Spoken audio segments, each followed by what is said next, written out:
Let her go, boys.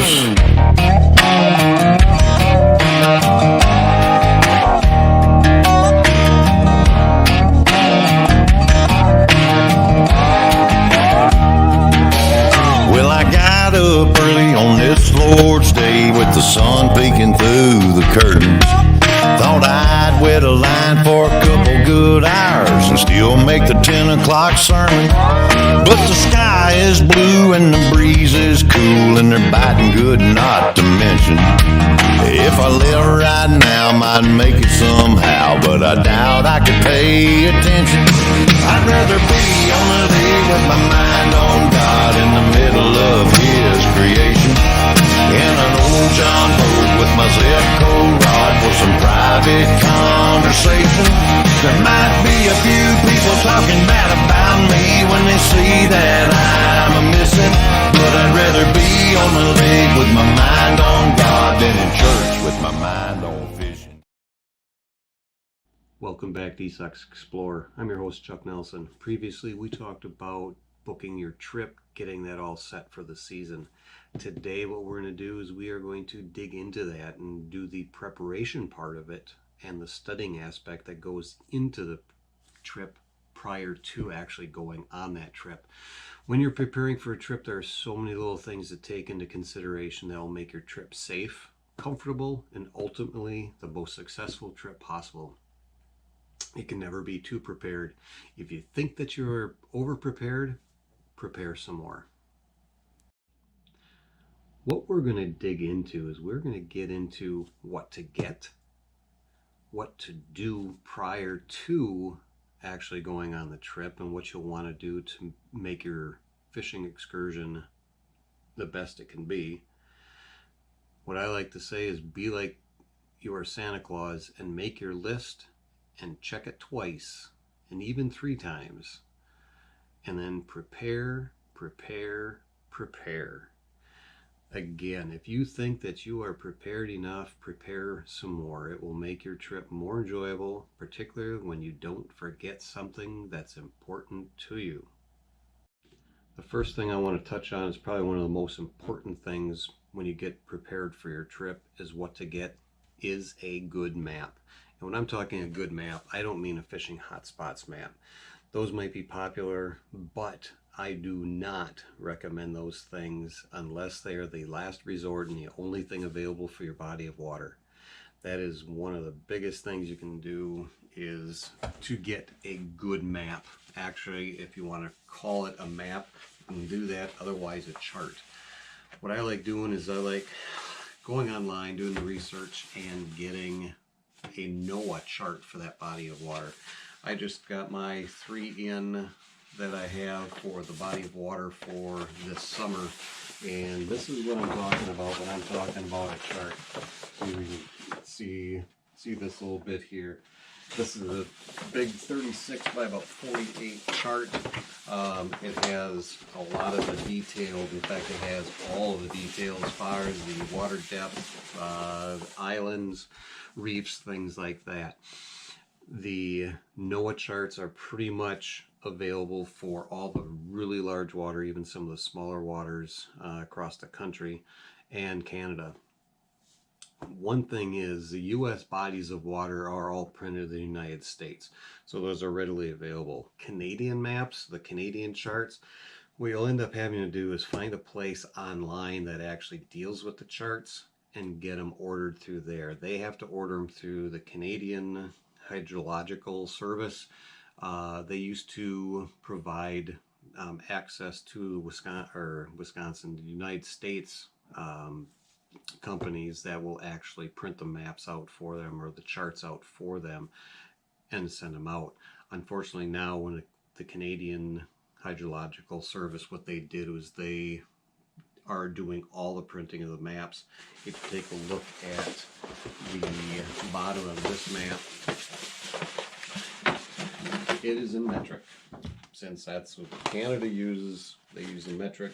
So all of the depths are in meters on this one. So I get to take all the numbers on there and multiply it by 3.33 for the simplicity's sake for my depth in feet. What you're going to want to do is do the ordering through a good site and reputable site online. And I have that that I'll show you here for the website address that I use. It's landfallnavigation.com, and the copy of that site is right here, so you can kind of freeze frame if you want to and Google that. What you're going to want to do, though, is in the next video that I'm going to be doing is you're going to want to take a look at that, because what I'm going to do is I'm going to cover map reading and what to look for when on the water. It's going to be going into detail on some of the maps that I have as far as what I look for and how I target things, what I do to the map in preparation for the trip. Again, it's studying, studying, studying.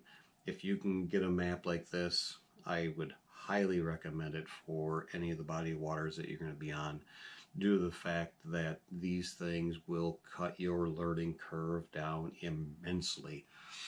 And I will go into the actual reading aspect, what I do in preparation with a map like this, on the next video. But this is definitely something that you are going to want to get for yourself going into the trip, and do it now. It's typically you're going to be looking at about 10 to 14, maybe 15 business days out from ordering it to actually receiving it. They come in a great tube like this, so they are not going to get crushed or anything. Come in great shape, easy to work with. They are paper, so they will get wet if you take them on the boat. I have no problems with taking them on the boat. I keep them covered and everything. So, but that is definitely something that you're going to want to look into, is getting yourself the best map possible. Again, fishing hotspots very popular. I would stay away from those things, far away from those things, and stick with one of the NOAA charts that'll actually give you a lot more information, more detail than any other maps that you can probably get. Now we're going to dig into a little bit of what to do going into this. You've got your trip book, you've got your guidebook, you have an idea of all of that stuff, when you're going, everything. What you want to do is you want to stay in contact with your guide. I mean, don't overwhelm them every day with questions or anything, but make sure you stay in contact with them for what you need, what you really need. A lot of times they'll have those on their website. They might have them in the brochure if you see them at a show and things like that. But stay in contact with your guide. Have all of what you need. He's going to probably give you an idea of baits and everything that you might need for that body of water. Because if you're only fishing with them for a day and you've got 4, 5, 6 more days on your own, you're not going to have access to his baits. So make sure that you have the baits readily available for you as far as your trip goes. Make sure you ask him what you should bring. What should you leave behind? There's a lot of guys that want to just fill up a boat with their stuff, and it's unnecessary. One thing that you want to take into consideration with the trip is be very respectful of his boat and his rules, his expectations. Some guys are going to want to take along a GPS, handheld GPS, whatever, and mark spots. These guides have put years and years and years in the water. Take mental notes. You don't sit there and mark spots with a GPS, things like that. See what their rules are for drinking on the boat. A lot of guides, because of the insurance and the safety factor, don't allow drinking of any kind on the boat unless it's water or soda. Anything non-alcoholic is fine. But it's really a safety issue when you start looking at drinking heavily on the boat and things like that. Smoking. Be respectful. Ask them, do you allow smoking on the boat? Things like that. Yes, you're out in the open, but when you're looking at some of these guys fishing out of Skeeters and Vexus and Rangers and those high-end boats with the nice carpeting in them and everything, these guys have $80, $90, $100, $150,000 invested in these boats. Be respectful. They may not want smoking in their boat, and if it does, it's over the side or certain areas of it, things like that. one of the big things that I ran into when I was a charter captain was illegal drugs. Yes, you get into Michigan, you get into areas like that, cannabis, weed, pot, marijuana, whatever you want to call it, is legal, but doesn't mean that you should have it on the boat. Um, the same with Canada. It's legal in Canada, but be respectful of the guides. A lot of times, you don't want to have that on the boat and things like that. It's just another impairment. So be respectful of the guides' rules and everything. Now, one thing that you really want to do, and I have done this for past several years and the past few years, but I've been studying the moon phases for a long time, and that is get a printout of the moon phase calendar. Go online. I've got a great site and everything that I will share here. But if you don't follow the moon phase calendar, pay attention to the daily majors and minors. Start doing that. Sunrise, sunsets, as well as moonrise, moonset times. If you're not doing that right now, you're missing out on a lot of key times to be on the water for the big fish opportunities. The site that I use is this one here. It's the solarforecast.com. Again, solarforecast.com. Take a look at this one, Google it, get that one called up. What I'll do is I will get a printout such as this one, and it's going to have my area that I'm fishing. This one here is going to be for Green Bay. This one is going to be for the month of July on it. I do it June, July, August, September, October, November, December. The reason I do it for the area in Green Bay is that I'll take care of the Fox River for me and everything. Now, one thing that I do is I print out multiple copies. I keep one in a binder like this, a hard binder. I keep them in plastic covered pages so I can write on them, things like that. On some of them, I have highlighted of when I'm going to be gone fishing on these bodies of water, when I know I'm going to be going on trips and things like that. So those are all done for my trip and everything in July when I leave. I also do another one on a thin binder, soft-sided one that I can actually keep in the boat. This hard one, I keep this one next to the couch where I sit during the off season. I pull it out, I can look it up and say, okay, I should be on the water here, here, and here. Take a look at my calendar, put it on my phone, things like that, and so it's there. All of the information is there, and I'm ready to go when it comes to the moon phases and knowing that. The moon phase, it maximizes your key times to be on the water, and it can actually make or break your trips. If you pull off the water to go get something to eat, and it's the start of a major or start of even a minor, moonrise, moonset, anything like that, any little changes like that, you could be throwing a big wrench into your trip when you should be on the water, as opposed to pulling off an hour before, waiting until after, things like that. During the off season, though, one thing that you can do is you can read articles, whether it be on that body of water or techniques, things like that.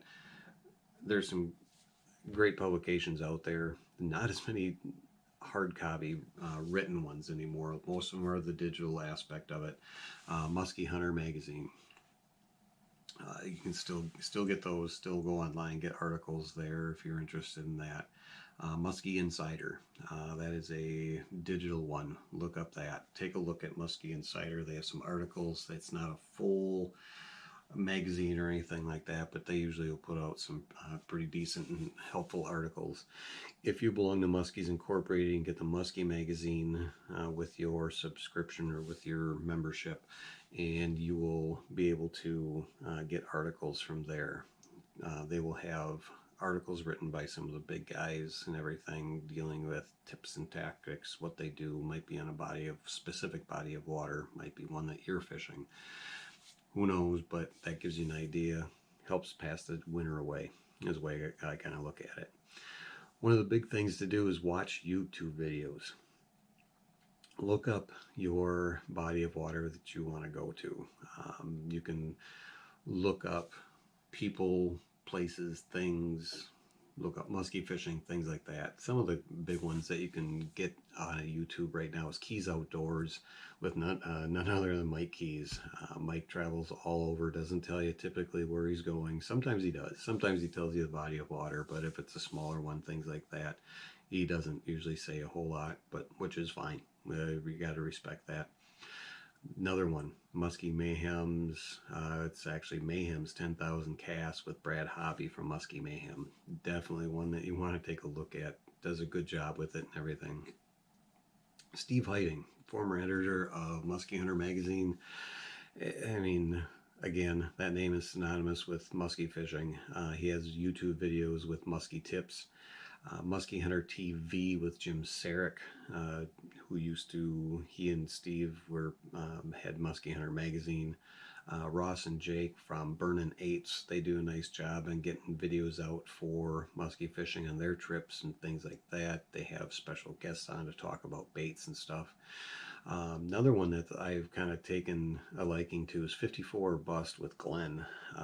It's kind of a neat little video and stuff that he does with baits. A lot of times it's targeting baits, but he does some really nice stuff in that Eel Lake area of Canada and fishing the Canadian Shield Lakes. Angling Anarchy with Brian, another good one to take note of, and they get a lot of good fishing information, things like that.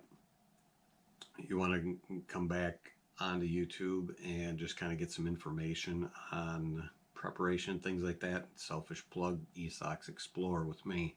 I'm going to be doing some also videos on the water, things like that. But again, like I had said in the introductory video, I won't be sharing where I'm at, spots, things like that.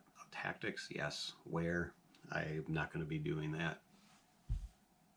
So that is going to be definitely a couple things you want to do is the reading of the articles, watching videos. Again, you'll be able to find a lot of that stuff online, and it's going to help you prepare for that trip and get more comfortable. And again, helps pass that winter by. One thing you can do is you can attend seminars as well. These seminars typically are going to be held at sport shows, but a lot of times I've seen them where they pop up at, I know that they've got some at Thorne Brothers coming up. They're different groups will have them and host different speakers. Could cost anywhere from 20 to 50 bucks for a day of seminars and that with these guys. If you go to sports shows, though, those are free once you pay to get in the door. Those are going to be free to see. But one thing I want to caution you on, and I attended some seminars when I was at the Chicago Sports Show this year. I actually walked out of 2 of them. If a seminar just seems like an advertisement, just walk out. That's pretty much all you're going to see is you're going to talk about this sponsor stuff, that sponsor stuff, and this sponsor stuff, and that sponsor stuff, and they don't get to the meat and potatoes of actually showing you any good information. Some speakers, again, only talk about their business. Oh, you didn't come and fish with me. I'm a guide. Come fish with me. This is where I go. Come fish with me. Here's a brochure. Come fish with me. And then they're sponsors, and pretty soon they've lost you. The best speakers with the best information are not always the most popular guys. Some of the guys that are going to be the better speakers are ones that have been fishing forever, know the water, but have not done anything as far as promotional pieces go. They might just have been found by some of the promoters to come and speak at the seminar, could be on a panel, things like that. Some of the not so well-known guys. When you have a chance to talk to the speakers from the seminars, and one of the good ones, the ones that you have been able to sit and get information from, you're going to have questions generated in your head going, I wonder about this. If you can pull them aside afterwards, see them in a booth, go up and talk to them. Most of these guys are going to be pretty down to earth and answer questions for you. Some of them not so much so. You'll kind of figure out who is going to be the ones that you can really kind of focus on, get the information, not as far as spots and things like that go, but just kind of how-tos a lot of times. Don't expect exact spots. That is not something that you're going to want to take advantage of. I mean, if they're a guide and you're interested in that body of water, go ahead and book them. If you spent the whole time in the summer, there's a reason for it, that they gave you some good information, things like that. Go ahead and book them. Talk to them on the water. Other than that, if you're not looking for specific spots, things like that on a body of water, and just have questions about tips and tactics and what ifs, go ahead and pull them aside. A lot of times, again, like I said, they will be more than happy to give you information. When I talked about shows, get to the shows. I'm going to probably rub some people the wrong way on this topic, but I had done shows for years and years and years when I was in the industry. Probably about 15 years of shows, and as far as working them and attending shows across the Midwest, Musky shows, regular sport shows, things like that, big shows, small shows, 3-day shows, the weekend shows, all the way up to 10-day shows. I'm going to be honest with you. What I'm seeing, they are not what they used to be. The Chicago show I attended this year, I won't be going back. I was not impressed with the Chicago show. Milwaukee show, when I'm shooting this right now, this is going to be on Sunday, and it's the weekend of the Milwaukee show, the Milwaukee Musky show here in Wisconsin. I don't know why they call it the Milwaukee Musky show. It's not the Milwaukee Musky show. It's held in West Bend, Wisconsin, well north of Milwaukee. So it's really not the Milwaukee Musky show anymore. That was a good show back in the day when it was at the State Fair Park and things like that. That was a good show. That was the Milwaukee Musky show. That was true Milwaukee Musky show. Didn't go to it this year. Went to it last year, I believe it was, and the year before that. I am not going back. I won't be going to the Chicago show or the Milwaukee show again. Not impressed. But if those are the only ones in your area, by all means, those are ones you're gonna have to choose from. Fortunately for me, I'm a couple hours to Chicago. I am 35-40 minutes to West Bend if I wanted to go to that one, and I am only about 2.5 hours from Wausau, from where I'm at right now, and that's from home. And I will be going to the Wausau show. Wausau show is the Musky Expo over there. It's a nice little show. Doesn't have a lot of huge vendors there, the big name companies and things like that, but they do have some. There are some that do go there, and is a nice run show. It's in Wausau, but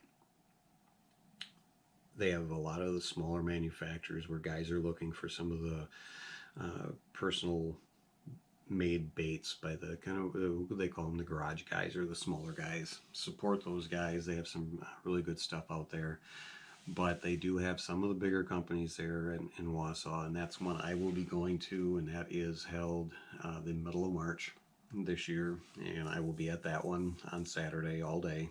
Headed out, I'll be there when the doors open and be there when the doors close, and then hit the swap meet afterwards. So that is definitely one that you're going to want to take a look at. Probably the best show, in my personal opinion, in the Wisconsin, Illinois, Minnesota area is going to be the George Wall Minnesota Musky Expo. That is probably, my personal opinion, the premier show for Musky show up here. George Wall had it back in the day. If you're not familiar with George, he had the eagle tail. He unfortunately passed away, but they still call it the George's Minnesota Musky Expo in honor of him. That is one that, if you can get to, definitely is worth a road trip. That it's definitely one that you're going to want to take a look at, looking into. Other shows that you might be interested in if you're headed to Canada that I won't attend, but they are there, are all Canada shows. Milwaukee has one in January. Green Bay has one in January. Oh, and Chicago has one in January. All different weekends, different locations. A lot of the same resorts, things going that you're able to go to. You are able to see some seminars from some of the fishermen there and things like that. But you're not going to be able probably see more of most of the main resorts that you're probably going to want to go to at those shows. They're well known enough, but it's an option. But I think the two shows that you really would want to take a look at that's going to be worth your time if you're in Wisconsin, depending on where you are in Wisconsin, is the Wausau Musky Expo, Wisconsin Musky Expo in Wausau, and then George Wall, George's Minnesota Musky Expo. Those are definitely ones that you're gonna probably want to take a look at hitting, and you get to go see the manufacturers, get to see product there.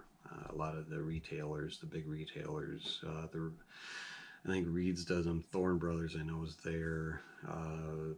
TRO, Team Rhino Outdoors, is at some of those.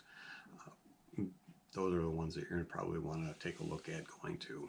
So take a look at hitting the shows, taking some seminars, buy your stuff, talk to guides, book your trip, book your guide trip, book your resorts, because the resorts will be at those musky shows as well. Those are going to be the ones where you're going to want to really take in the resorts and everything. So that is definitely something you're going to want to take a look at, is hitting the shows.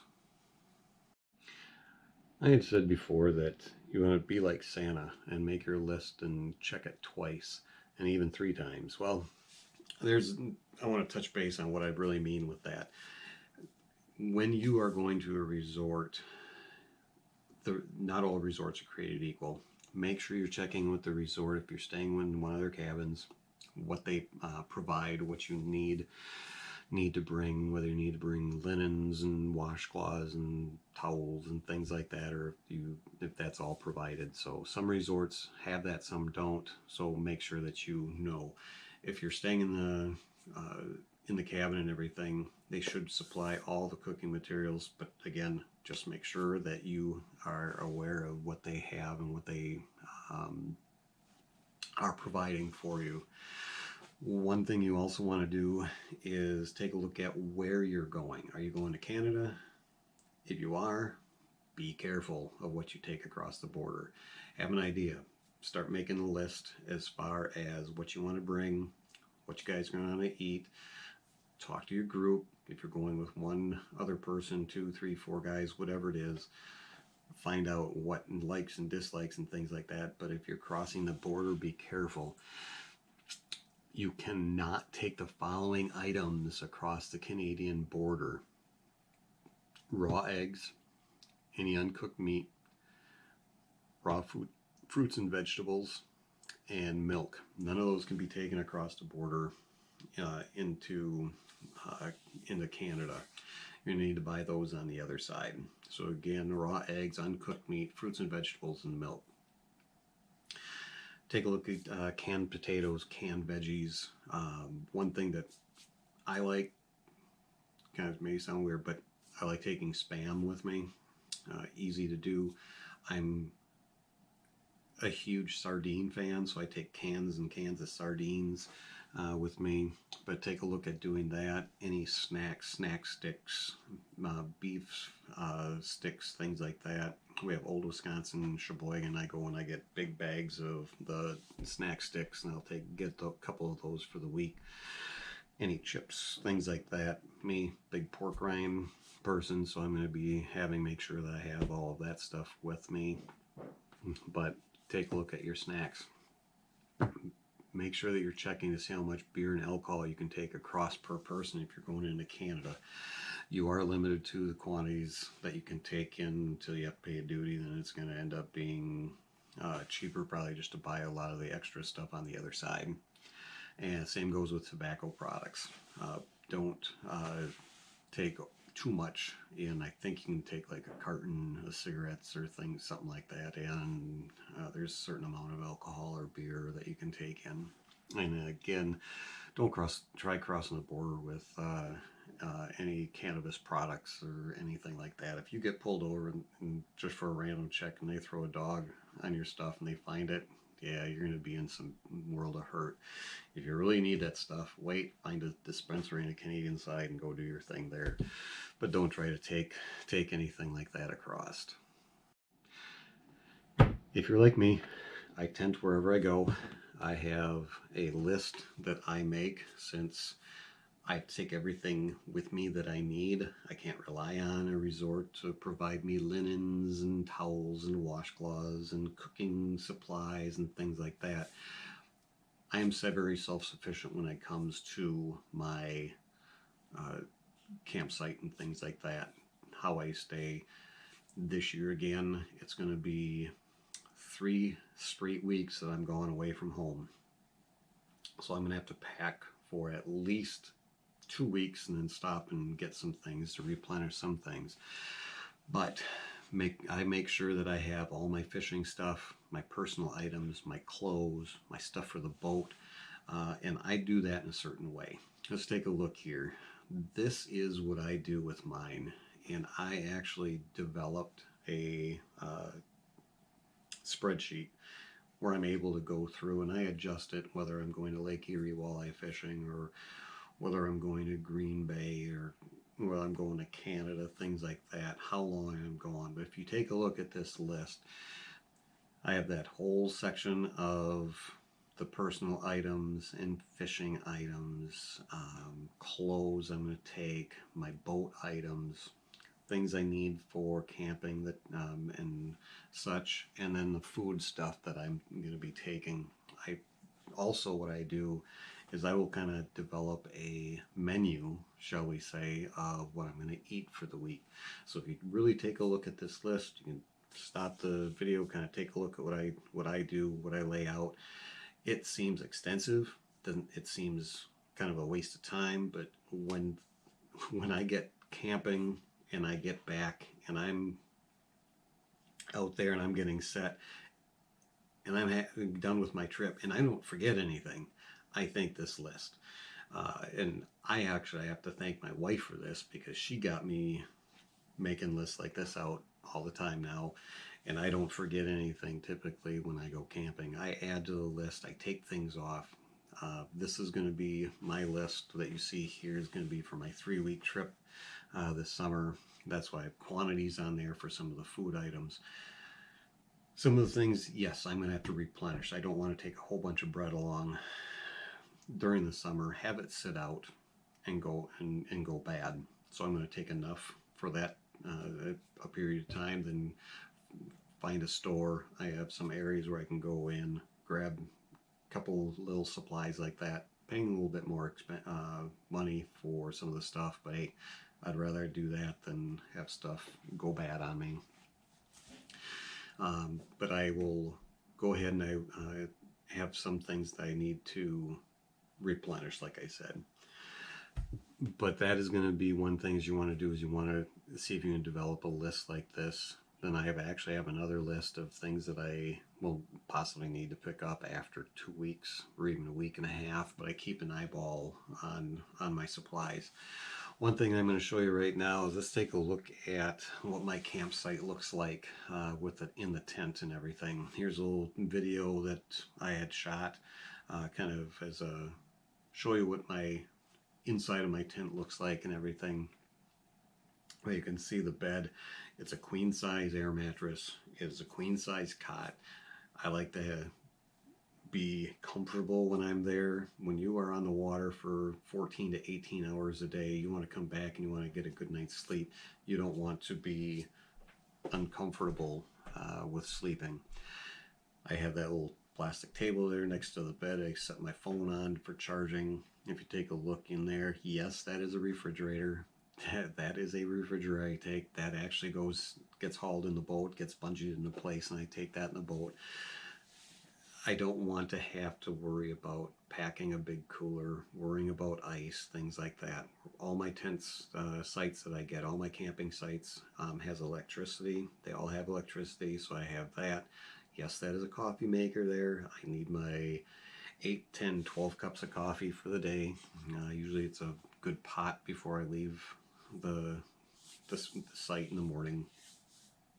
And the bins there and everything, those totes, the large bins, those are what I pack my a lot of my stuff in. So if you take a look at that and go back and show the and see that stuff, one nice thing with that cot is underneath it's all storage. I slide extra rods underneath there. I slide any extra bags, anything that I need I can slide underneath. One thing you do want to be careful with if you get into areas with bear is you don't want to leave a lot of that food in your tent when you're sleeping, of course. Be careful and be cognizant of your surroundings and take care of keeping your inside your tent clean, things like that. You don't want to get caught at night and be woken up by Boo Boo waking you up as he claws his way into your tent to get at any food that you have in there. So if you need to, you can get those bear storage bins. I usually take, if I'm getting into an area like that and I know that there's bear there, it happens up on Lake of the Woods when I go up there, is I will take the food and I'll actually store that in the vehicle, then pull the food out as I need it.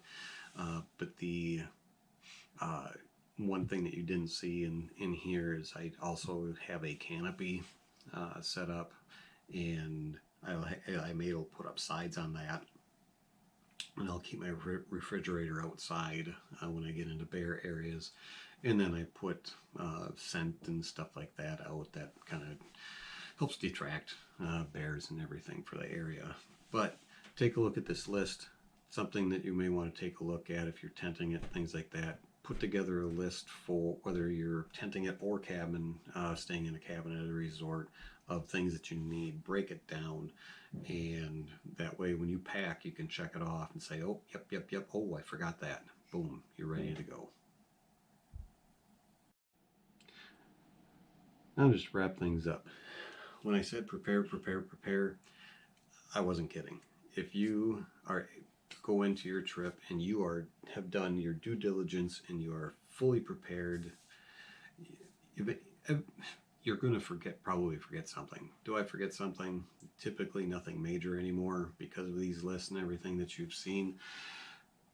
But if you think that you are prepared enough, prepare some more. All it's going to do is it will make your trip more enjoyable, particularly when you don't forget some of the important stuff to you. But prepare. It's just going to make your trip that much better. Again, future video coming up, I'm going to talk about dealing with, again, we're going to tackle these charts. Oh, that one's upside down.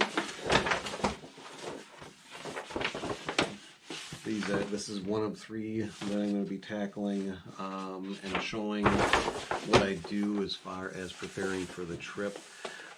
What I do as far as once I'm there for getting on the water, what I look for, things like that. Hopefully you are able to get some things out of these videos that you're like, hey, that's I didn't think of that. But when we tackle the map, I think that's going to be some good stuff for you. You're going to be able to take a look at bits and pieces of the map and see exactly how detailed these things are.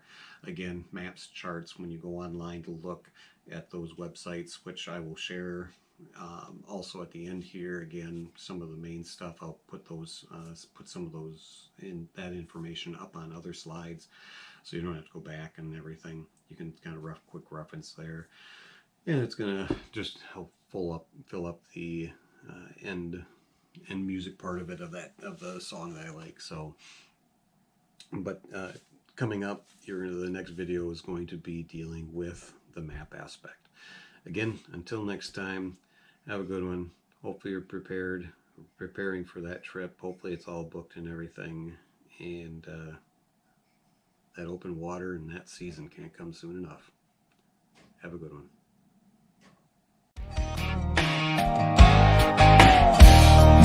Well, I like that preacher and I love how it feels when he really gets to throwing down. But I'd rather do my talking with the man upstairs when there's nobody else around. If I was there right now, I'd be thinking about which lure I was gonna cast.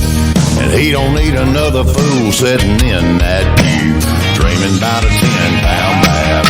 I'd rather be on the lake with my mind on God in the middle of His creation, in an old John boat with my Zipco rod for some private conversation. There might be a few people talking bad about me when they see that I'm a missing, but I'd rather be on the lake with my mind on God than in church with my mind on fishing. With my thoughts adrift, I ain't even listening, while it all goes right over my head. I'd rather be on the lake with my mind on God in the middle of His creation, in an old John boat with my Zipco rod for some private conversation. There might be a few people talking bad about me when they see that I'm a missing, but I'd rather be on the lake with my mind on God than in church with my mind on fishing. I'd rather be on the lake with my mind on God than in church with my mind on fishing. With my mind on fishing.